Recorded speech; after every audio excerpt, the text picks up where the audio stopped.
If I give to you and I take from you, if we all give to each other and take from each other, we end up creating more products. That's the concept. What's the World Trade Organization's objective? Why does it exist?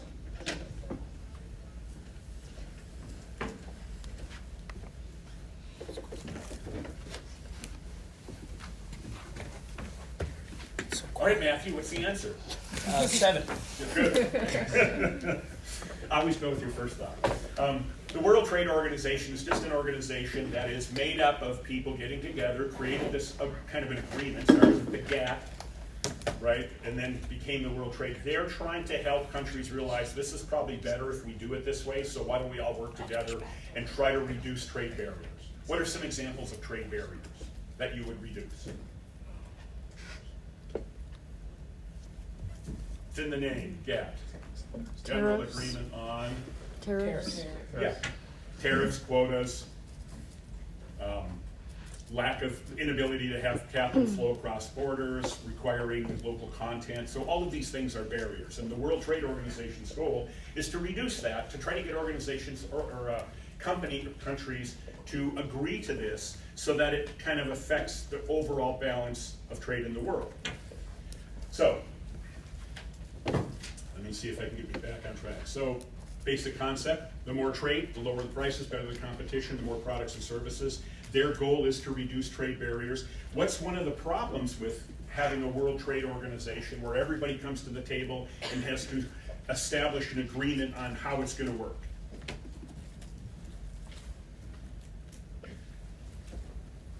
People are gonna have like different ideas. You'll never get 192 countries to agree to do anything, right? So the World Trade Organization says, okay, you can be part of this organization, and it's okay if you want to establish agreements between each other independent of the World Trade Organization. So it's not if you join us, you got to do what we do and you can't do anything else. No, it's if you join us, you agree to a certain thing, but we realize not everybody's in the same situation. You're not all going to get the same agreement to reduce tariffs and to explore various export things. So you're allowed to do your own agreements, provided the outcome of the agreements don't raise the cost of doing business to countries that are not part of that agreement before you made the agreement. Does that make sense? So you can't make an agreement with a colleague or a partner organization or regional area that at the end of the time when the agreement's written, the cost for everybody outside of that goes up. That's not acceptable to the World Trade Organization. But you can have specialized agreements and treat people differently, okay? So part of the deal is, what are the different levels? And that's what the main focus of the book is. What are the different levels of these, what they call economic integrations?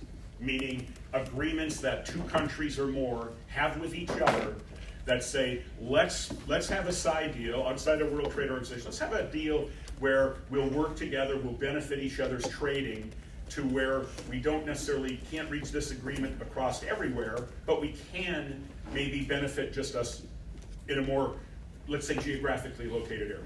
What's a good example of a geographically located trade agreement? NAFTA, And what's the geographic area?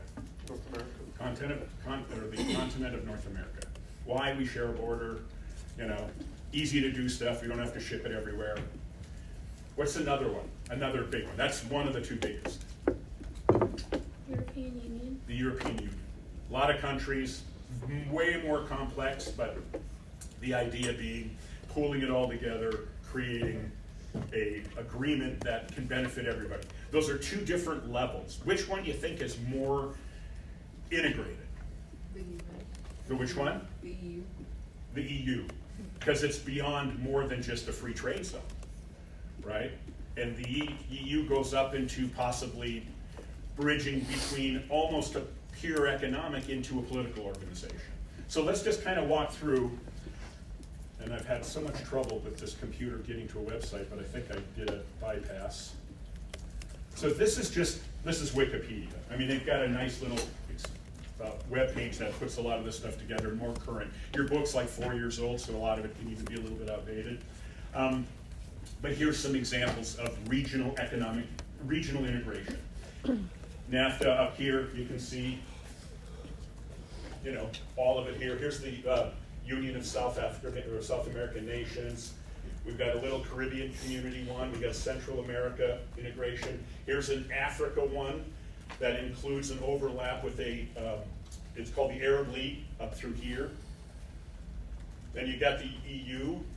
They call this the Eurasia. It's actually pretty much Russia. And then you've got India separately. Then this is the Asian, ASEAN. See if it's up here. Don't think it made it onto this screen. And then the area went down here with Australia. Let me just pull one up so you get a sense of what's going on in there. So if we click on one of these, kind of like this one. Bring me, no, it won't bring me to it. All right, we'll go to African Union. This is a big one. So if it lets me show you the members. There we go. So if we click on this, we can actually see every country that's a member of that agreement. Very large, fairly recent one.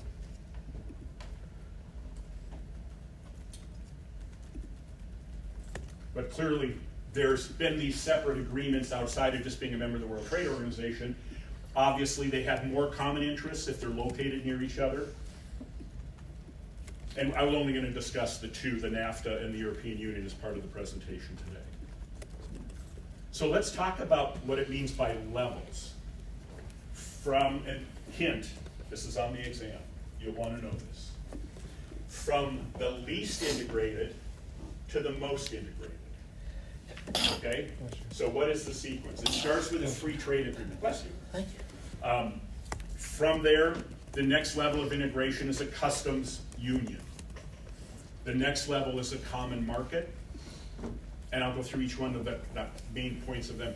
An economic union, and then ultimately a political union. Oops, sorry. So what is a free trade area? Just like it says. Trade between two entities that are part of that agreement.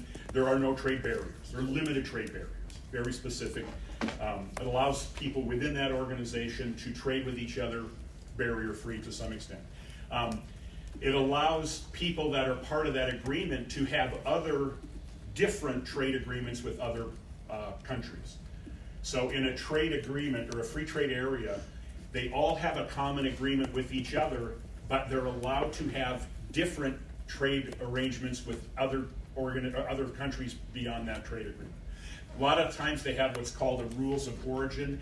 So before it can be considered participating in that free trade area, it determines what valued amount of a production has to be made within that free trade area. The big debate, and they even restructured NAFTA, is how much of the content of a car has to be actually produced in North America, or can you just import things from overseas, put it together in a factory in Mexico, and it's actually mostly made outside of the free trade area, but putting it together and having a few parts made locally, that qualifies as free trade. And they said, no, it's got to be 75% or more made within this area. Does that make sense? Free trade area, just it's people with an agreement with each other for trade barriers such as, yep.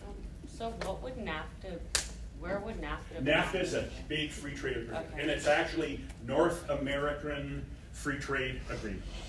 So it's in the title. Customs Union is one level above that. It eliminates barriers between countries, but you agree to have the same policies with other trading partners outside of that agreement area. So you're not going to be able to, if you're going to integrate yourself in a customs union, you're not going to be able to do trade within your organization and have separate trade policies outside. The group itself will have the same policies when they do trading with other organizations. And again, it's to prevent people from taking advantage of the opportunity to go to one partner or the other, do some type of import or export, and take advantage of a difference. They're trying to say, no, let's hang together and have the same policies, whoever we do trading with outside of our pack. Common market, again, the same thing with the first two, but now you have what's called the free flow of capital. You have the free flow of factors of production. So money, assets, people, work, you allow that to cross between the border more freely.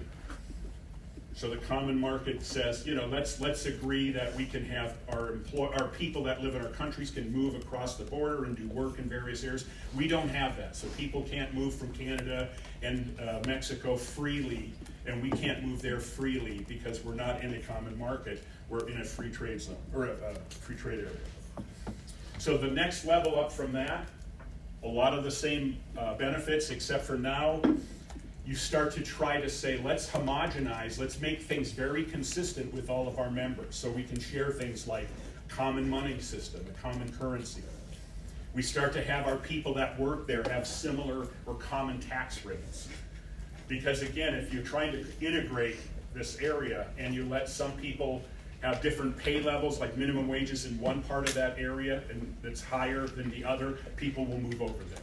If taxes are lower in another area, people will move over there. So you're trying to balance that out by having some agreement across all those.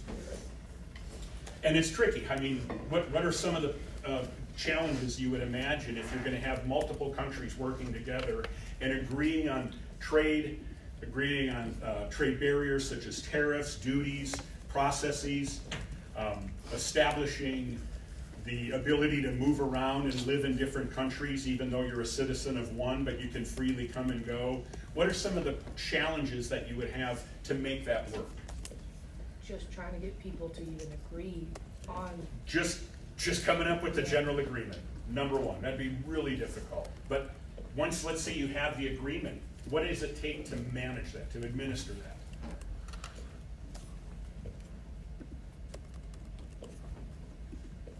I mean, just think of the most dull and boring things that you would know from being a business student that we're studying for. I mean, what kind of things would you have to guarantee and, so let's say you have jobs and you need minimum requirements or education. How do you verify the education is comparable across these different areas? How about CPAs? Anybody know what a CPA or a lawyer is? Of course you do. Do you know what it takes to become one? You study, take a test. Okay, so let's say that's a 3-question test in one country. Do you know what a CPA stands for? What does CPA represent? Certified Public Address. No, sorry, you can't come in here and practice. Another one, you go for what? 4 days of brutal exams. Plus you have to have an education component. But now you're in this grouping of countries, and well, we're both CPAs, because the country said it. How do you manage just verifying that credential across to allow lawyers to practice in different countries, to allow CPAs? Sounds like a big challenge to me. But it's part of the process. It's part of what has to be done in order to make sure it all works. And again, I mean, this is a big one in Europe right now. How about immigration? If you don't share the same immigration policies, people can come in one easier place to get in. And now once you're in, you are free to travel and work anywhere in the EU. So what if you're on the other side of that spectrum and say, we don't want that? And this is kind of a challenge we're facing now as well. Okay. So, but the policy is, if you get into a country, you're in the European Union. So the next level up from that takes it to try to manage some of this and to try to even, get the individual groups working much more together collectively and coordinated, is the idea of political integration, creating a political union. And the best example of a political union is probably the United States. So how is the United States an example of a political union?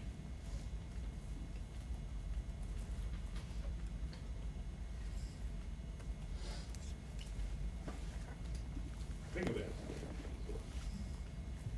We have a strong federal overarching government, but does the federal government control everything? The states still have their own respective power. Exactly.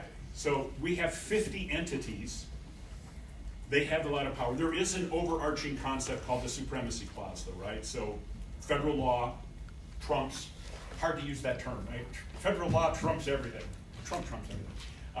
Now, kidding, little political here and there. Federal law takes precedent over state law that is addressing the same issue. Anybody understand the concept of federal minimum wage? Can you have a lower federal minimum? Can a state have a lower federal minimum wage? No, they can have a higher one, but they can't have a lower one. Because the federal law says at the minimum you have to do this. If you want to have a different minimum wage, that's your right, prerogative as a state. But really, so when you look at it, a political union, you have to have some method to not only deal with the business and trade and transactions, but it goes beyond that. You have to coordinate economic policy, social policy, deal with things that affect inside and outside that entity. And again, so the EU is getting to be a very close example to that. And the concept is they have a parliament, it's elected by people across the European Union. So there's like 500 and some million people that vote for that role. They have a council of ministers, meaning there's a representative from each of the member countries that gets to serve on a council, and they work to try to help coordinate these activities. It goes beyond just trade. So what's the economic case for integration? Without even looking at that, it's the theme of the book, it's the moral of the story. What's the case? If you allow free trade, what happens? You get better prices. You get lower prices, higher productivity, more productivity worldwide. So it is a freer, better way, it is believed, to do business. So that's why you want to do it. If you can't do it through the world trade for everybody to agree to it, at least you can break out into these regional integration areas. And you can try to develop it more, at least locally, and hopefully at some point in time it goes beyond that. I mean, the book talks about the fact that they've done the Doha round of the World Trade Organization meetings, and they have, what has it been, 12, 13 years? They still haven't come up with the next version of it. Because it's more complex and people are going, well, I don't want to necessarily give up certain things. But it stimulates growth, it creates more development, it creates more products and services, it just creates more. It encourages the exchange of technology. Obviously if you're a high technology place, you might feel like you need to guard it, and if you're a low technology place, you want to have that occur so you get more access to it. But the belief is the more you exchange ideas, the better everybody gets to be. It does assume the absence of barriers. I mean, the whole concept between regional integration is to reduce the methods that you choose to limit or prevent business from crossing. And the other thing is the World Trade Organization has not been able to create or to generate a worldwide view yet. So that's the support for regional at this point. What's the case for political integration? You make them more interdependent, they have to work together. Somebody pointed that out. It really makes it, where they have to try to get along better, try to solve problems together.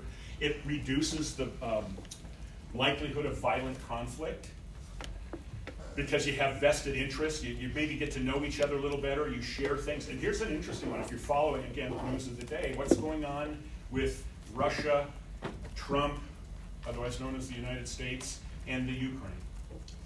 The U.S. refused to condemn Russia's war on the UN. So they voted that, yep. Yep. So what are the possible ways they're angling for a settlement? And this is right out of this playbook.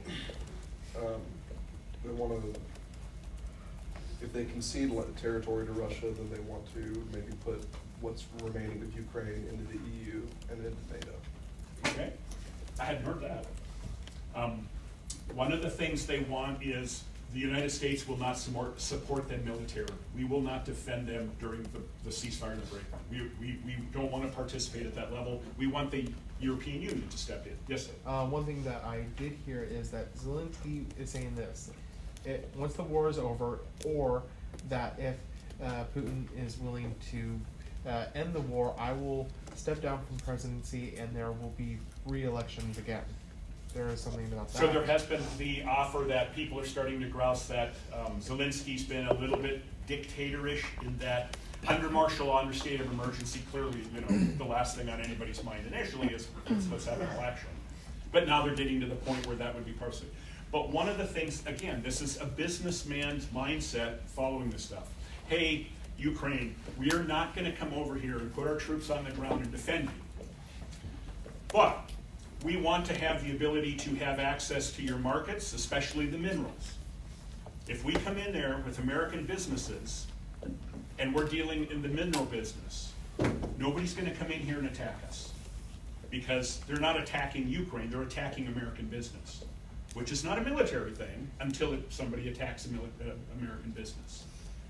So do you see that as a possible interesting way to look at this? We're not putting troops on the ground, we're going in there to dig some minerals. And the last thing you want to do is bomb us while we're doing that. Because that's an attack on us, not an attack on them. You know? Wouldn't that be a little bit of a deterrent, you know, to try to maybe stop the war? Because if they did hit a U.S., like you said, if they do hit us, then that's a declaration of war.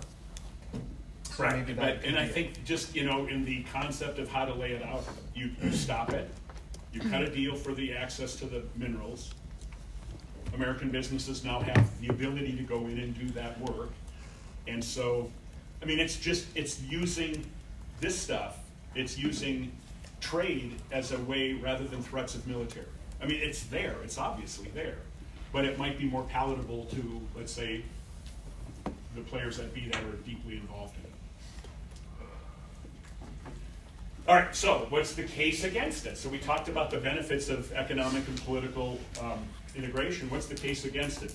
One thing is it might be the benefits are oversold. It doesn't really quite work as well as the theory determines.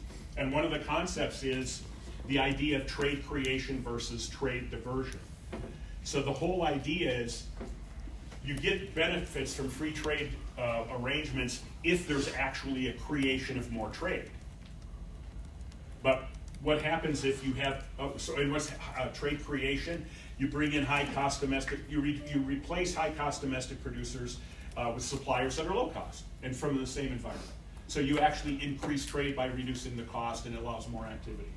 What's trade diversion? It's you flip that around. You have a good deal and you bring in people from the outside, or you limit competition, and the next thing you know, you're not getting the benefit of high competition.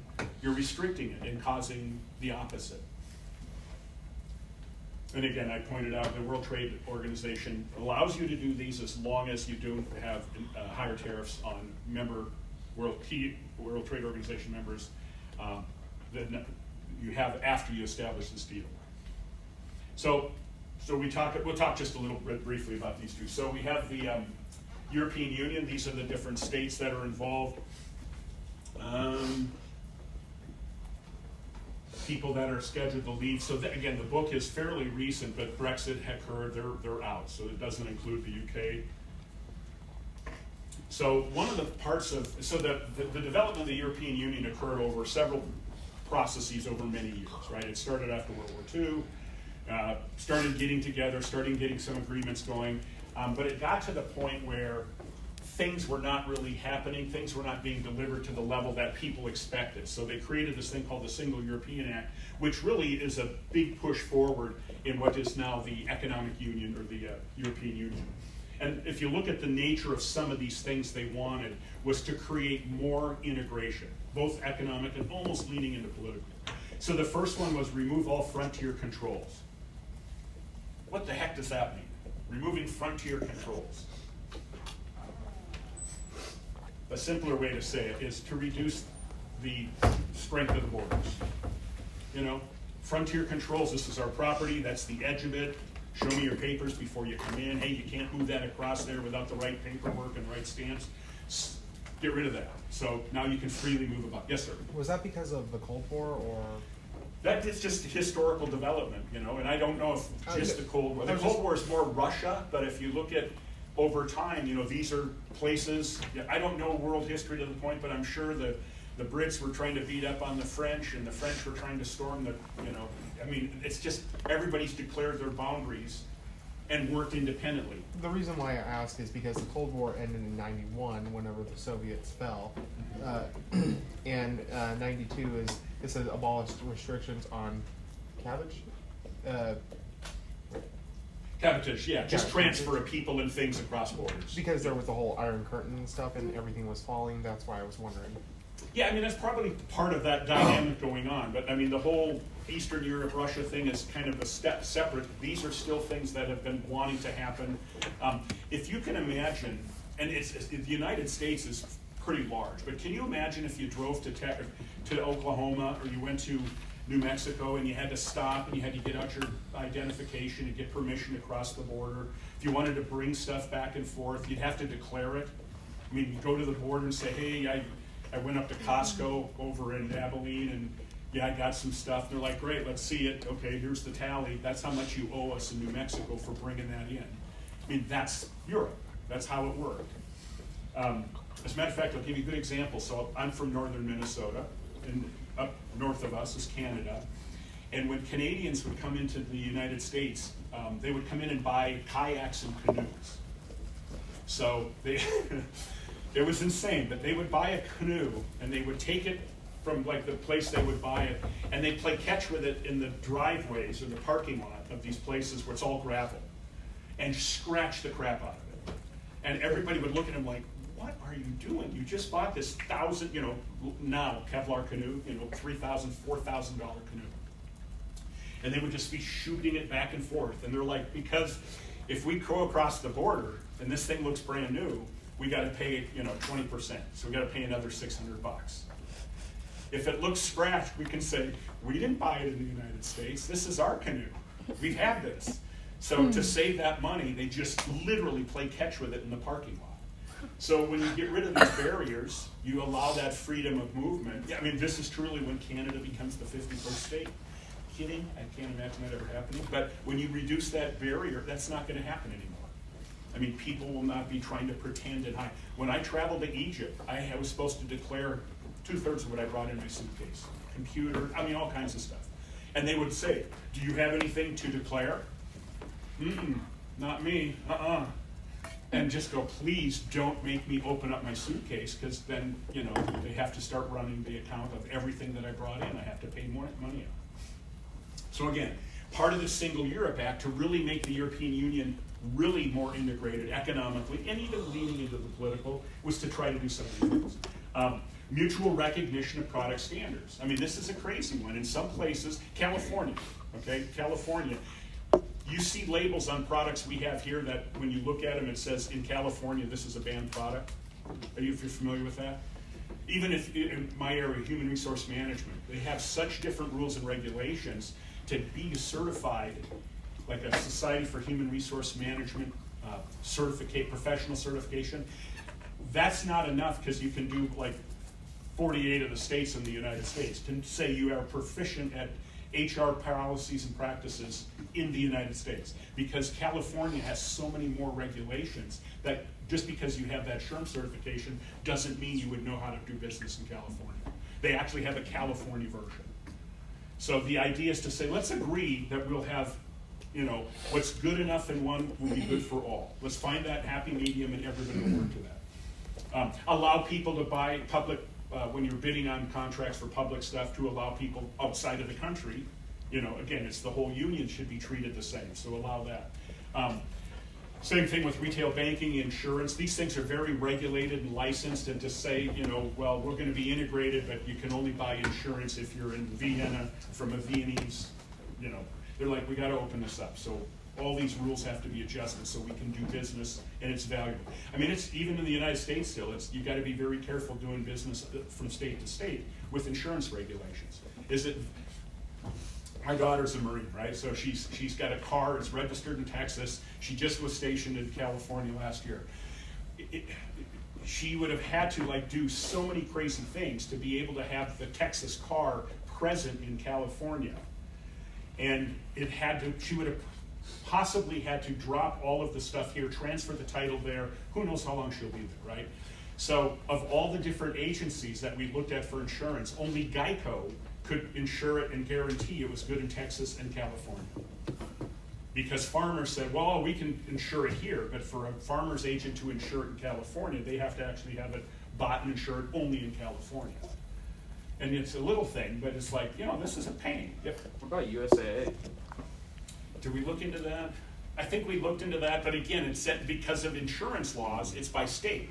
So we do have this really integrated union, but not perfectly. In that example, insurances, I'm building a log cabin in northern Minnesota, literally 2 weeks ago. I finally got it insured. I couldn't get insured out of Texas. I don't live in Minnesota, but the cabin's in Minnesota, so I had to make sure it was insured by somebody in Minnesota. It's all too late, because just for the record, when you build a house, but a cabin, you can insure it before you start and when it's done, right? So tell me the plan. You got builder's risk insurance, or you got an insurance for a house. In the middle of that process, you can't get it insured. So I'm building it myself and my brothers. I mean, it's 90% done. Last year's severe drought in Minnesota, it's a log cabin in the middle of an area where if there's a wildfire, it'll burn everything down. And I'm like, I need to insure this pretty quick. And I went, I can't, because it wasn't completed enough. But somehow found a place. That's my problem. So get this World Trade stuff. You gotta try to build Minnesota.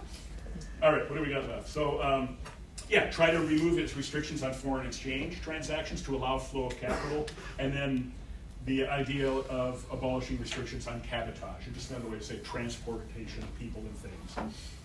So one of the things they needed to do, again, can you imagine dealing with every place you go has got a different currency, and currencies trade against each other, and those values change minute by minute.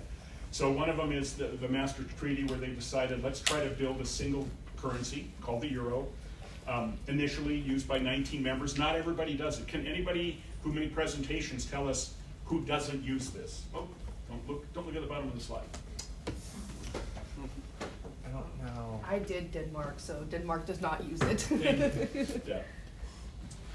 So, and this is kind of sad, because all this was really wrapping up when I moved to Egypt, and so I don't know why. I bought like $2,000 in German marks. They're useless. They're not good anymore, because they transitioned out of the currency. So I have a $2,000 pile of souvenir German marks that are worth. Can't you convert it? Like, isn't there like some kind There's of a shut-off period, so they're just not. Yeah. You just frame it. almost like the penny? Yeah.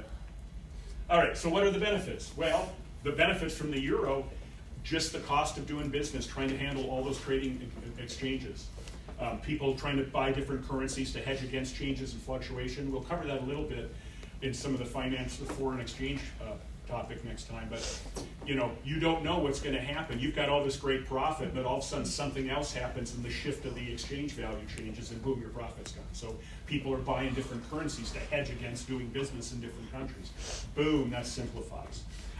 The other one, just making price comparisons, right? I mean, when I was living in Egypt, I took a trip to Malta.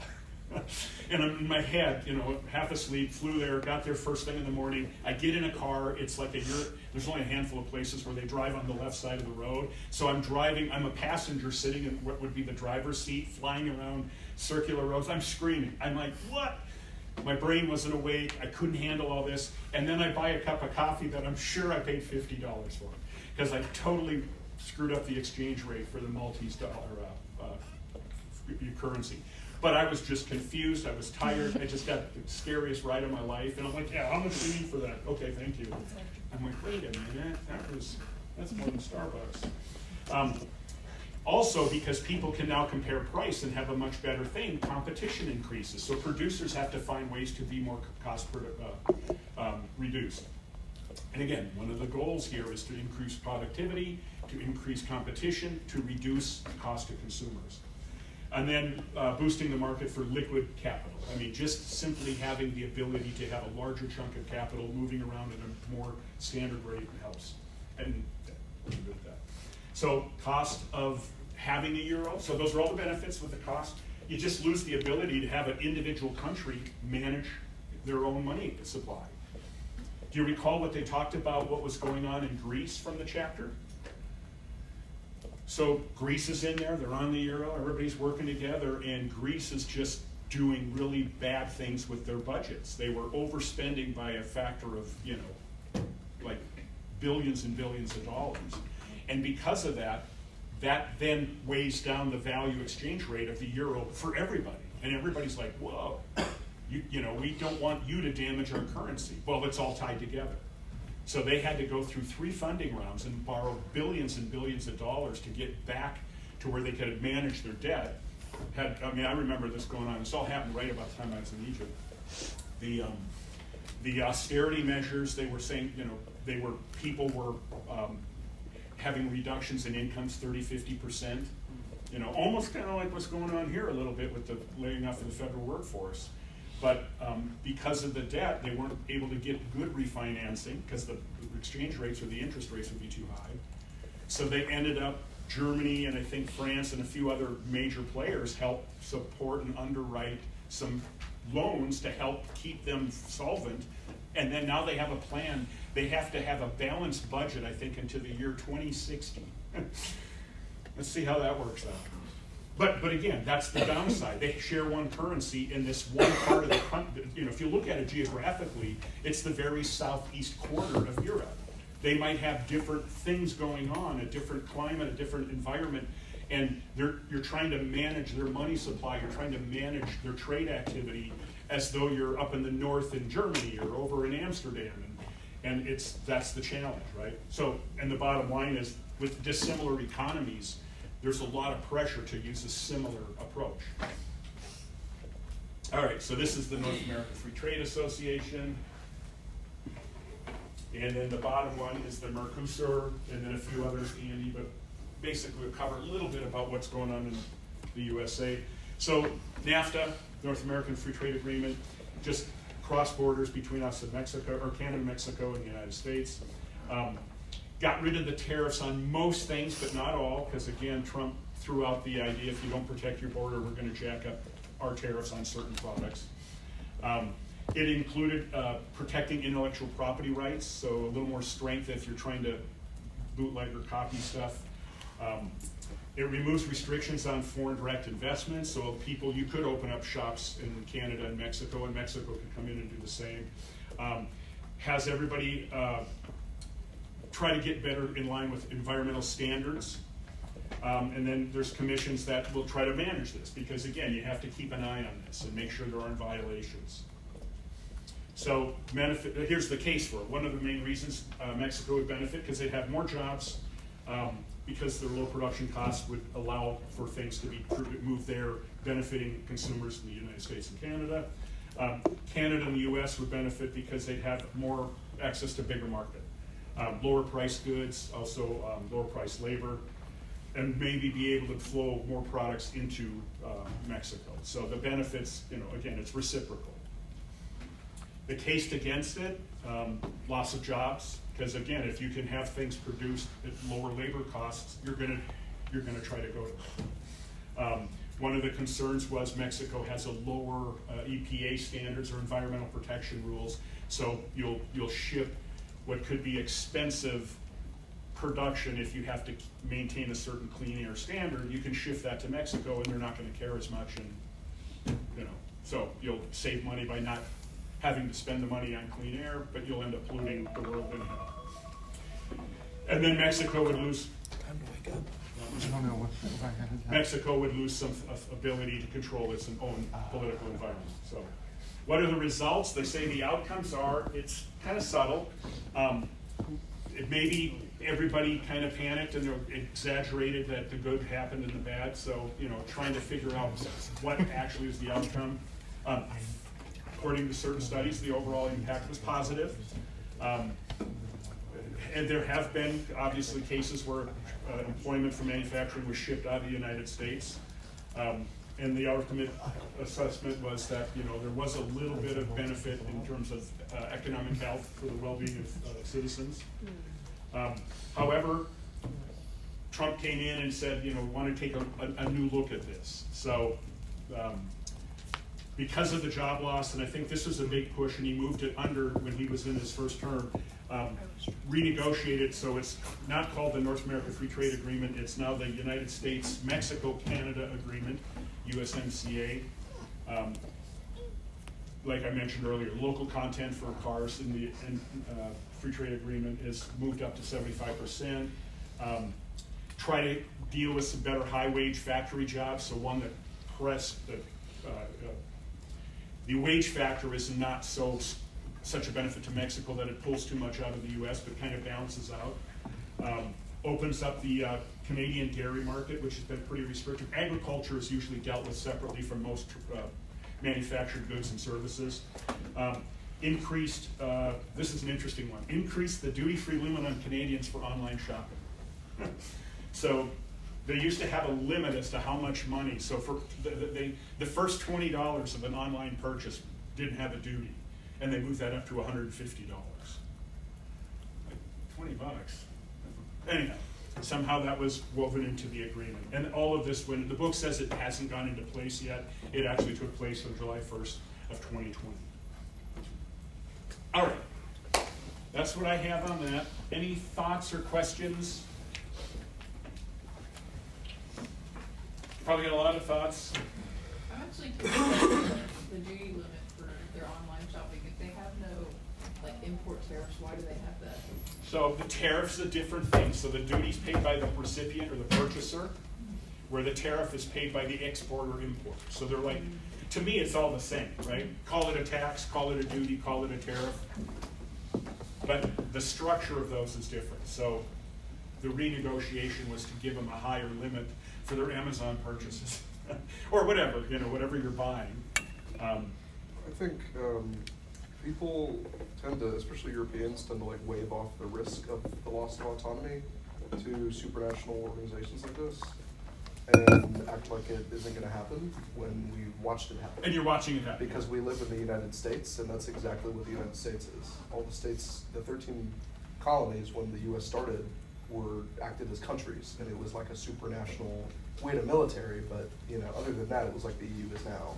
And now, we obviously don't have that autonomy. So, well, and even things to look at reversing that, like the Department of Education, fairly recent agency that now controls, because it distributes federal funding, you're going to do what they say, and it's spread out and controlled across the country. And the big push now is that we don't need that. That's a supernatural organization in its own right. Let states be responsible, because for the most part they are, but this allows some level of coordination, one might even say coercion at the federal level. well, it's like that's how they got drinking age raised across the board. It's like just withholding Highway funds. withholding the funding that we paid to them in the first place. Yeah. So I mean, that all happened right when I went to college. So great, I good for you. I didn't mind. I was 17 when I graduated from high school. I was way younger than most initially, and so it's not a big deal. I mean, who cared about an age when you could? No. All right. Thoughts or questions? What do you think I could ask you on the exam, other than what I told you already? The sequence of the level of integration. How are they different? What's the basic level? What are the attributes that make it a little bit more integrated, a little bit more, and a little bit more? Really encourage you to think through that and realize, I presented them in the slides in that order, I've spelled it out in that order, but it's conceptually, what makes the integration a higher level? Not just dropping tariffs with one trading partner, it's dropping tariffs, agreeing to use the same tariffs with outside entities, it's agreeing to using common currency, it walks itself up. Other things? North American Free Trade Agreement, you probably know a little bit about that in its revised version. All right, that's enough. I think you guys will nail it, so why don't we do a couple of presentations and we'll get out of here. Cole? Yep, sure. Cole's all ready to roll. So. I forgot. Is the third exam, is that getting moved? It's later? moved, yeah. Okay, I was So if you go into I simple was- syllabus, it's pushed back to April, Oh, and it's on someone- 5 chapters.